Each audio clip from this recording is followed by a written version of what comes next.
Boa tarde, pessoal, boa tarde. Vamos continuar com a nossa aula de português falando sobre orações sem sujeito. Eu dei esse assunto, né, na última aula, mandei vocês anotarem, certo? E agora eu vou explicar para que fique melhor entendido, ok? Então, orações sem sujeito. Quando eu falo em orações sem sujeito, eu estou falando de orações estruturadas em torno de verbos impessoais, certo? Os verbos impessoais, pelo nome dele, já está dizendo aqui, né? Que são aqueles verbos que não estão ligados a nenhuma pessoa do discurso. Eu, tu, ele, nós, vós, certo? Então, por isso que a oração é chamada de oração sem sujeito, ok? Então, vamos lá. Aí aqui diz o seguinte, a definição. Orações sem sujeito são aquelas que estão estruturadas em torno de verbos impessoais, ou seja, se referem a verbos que não estão ligados a nenhuma pessoa do discurso, certo? Então é isso, a oração é chamada de oração sem sujeito porque ela está estruturada em torno de verbos que não estão ligados às pessoas do discurso. Quem são as pessoas do discurso? Eu, tu, ele, nós, vós, certo? Existem verbos que não se ligam às pessoas do discurso. Então, esses verbos são chamados de verbos impessoais. E, consequentemente, a oração na qual ele está inserido vai ser uma oração sem sujeito. Temos aqui dois exemplos, certo? Eu botei até exemplo, mas são dois exemplos, ok? Olha, ontem amanheceu nublado. Veja, o verbo amanhecer, certo? É um verbo que indica o quê? Um fenômeno natural, né? Isso não está ligado a nenhum sujeito do discurso, certo? Nem a ele, ela, nós, vós, certo? Então, é um verbo que indica um fenômeno da natureza e os verbos que indicam fenômenos da natureza são verbos impessoais, ok, gente? A outra frase, já faz 10 anos de seu casamento.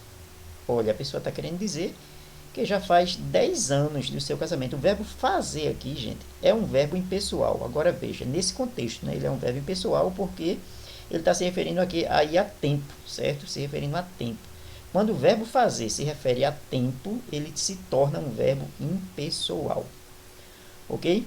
Embaixo tem a observação que diz o seguinte, observem que os verbos destacados são verbos que não se referem a nenhuma pessoa do discurso, ou seja, a eu, tu, ele, ela, nós, vós e ele, certo? Portanto, essas orações são orações sem sujeito, porque se estruturam em torno de verbos impessoais, certo? Então é muito fácil. Para você saber que a oração é uma oração sem sujeito, você vai observar o verbo. Se o verbo é um verbo impessoal, você já sabe que a oração não tem sujeito, certo?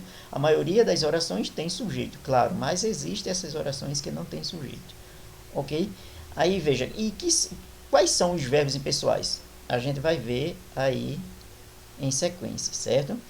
E a gente já observa aqui que os verbos impessoais, olha, eles não vão para o plural. Veja, 10 anos, a frase aqui está pluralizada, esse termo aqui, anos, mas veja que o verbo fazer fica faz. Então, a gente não pode falar, de acordo com a norma culta, fazem 10 anos. A gente tem que falar faz, porque os verbos impessoais ficam sempre no singular, certo? É por isso que a gente está estudando, porque na hora de escrever de acordo com a norma da língua, né, de acordo com a língua padrão, a gente não pode pluralizar os verbos impessoais, ok?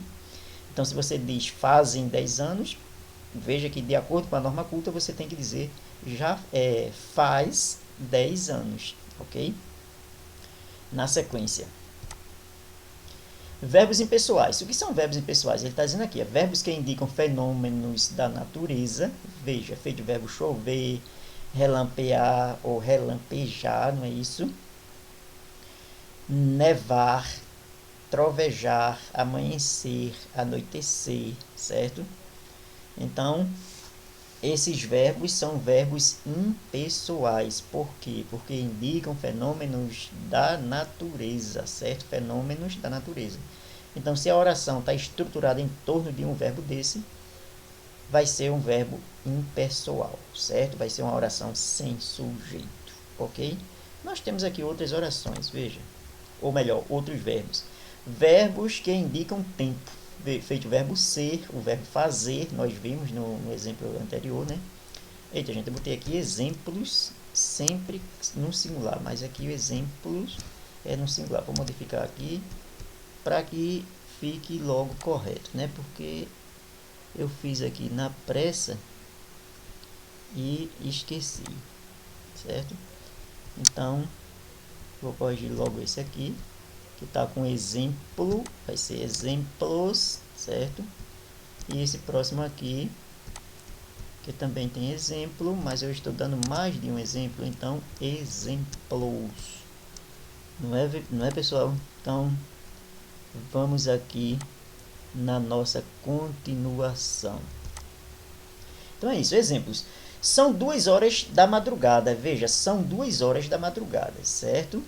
Então, ó, o verbo ser aqui, eu disse a vocês, né, que fica no singular, mas o verbo ser não. O verbo ser, ainda quando ele está indicando tempo, ele é um verbo impessoal, mas ele fica no plural, certo? Então, aqui o verbo ser ele tem essa particularidade. Veja que o verbo fazer e o verbo haver ficou no singular, tá vendo? Faz 5 anos de minha partida. O verbo haver, há 2 anos que não vou a Recife, tá vendo? Também no singular. Veja que 5 anos e 2 anos são expressões plurais, não é isso? Mas o verbo está no singular. Agora o verbo ser não, o verbo ser ele vai para o plural, ok? Então isso são coisas que a gente tem que observar na língua para que saibamos escrever de acordo com a norma culta, não é isso? Que é essa norma que a gente vai para a escola estudar. E a observação embaixo diz o seguinte: observem que os verbos impessoais ficam sempre no singular quando estão com sentido de impessoalidade. Em outros contextos, eles podem sim irem para o plural, se assim a oração exigir.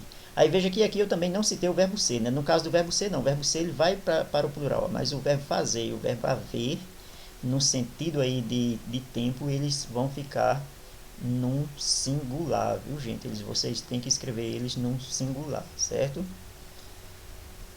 Então é isso. Vocês ao assistir o vídeo, façam um comentário, assine seu nome aí, porque eu sei realmente que você assistiu o vídeo e posso marcar a sua presença, ok?